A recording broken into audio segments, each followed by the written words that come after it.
Nous, on a pris le parti de se positionner sur une sous-catégorie qui est en train de se développer, qui est le drone filaire.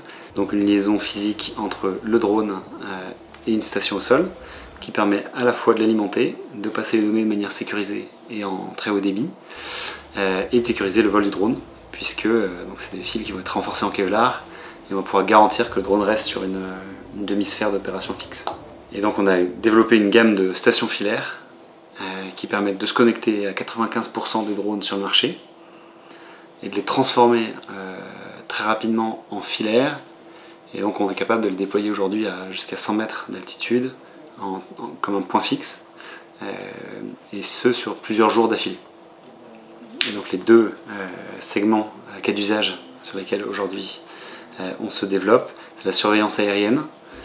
Donc l'idée d'avoir un satellite de poche que n'importe qui peut utiliser, sortir de son véhicule en 5 minutes et avoir ce point de vue global sur une scène pour mieux la comprendre, pour faire de la résolution de crise par exemple. Donc, on parle de sécurité civile, des pompiers, la gestion de manifestations par exemple, les frontières. Donc on est entre le milieu de la sécurité et le milieu de la défense. Et le deuxième segment sur lequel on travaille, c'est la partie télécommunication, où là finalement, au lieu de mettre sous le drone une caméra, jour ou nuit, on va mettre une balise 4G par exemple, Wi-Fi, ou un relais radio.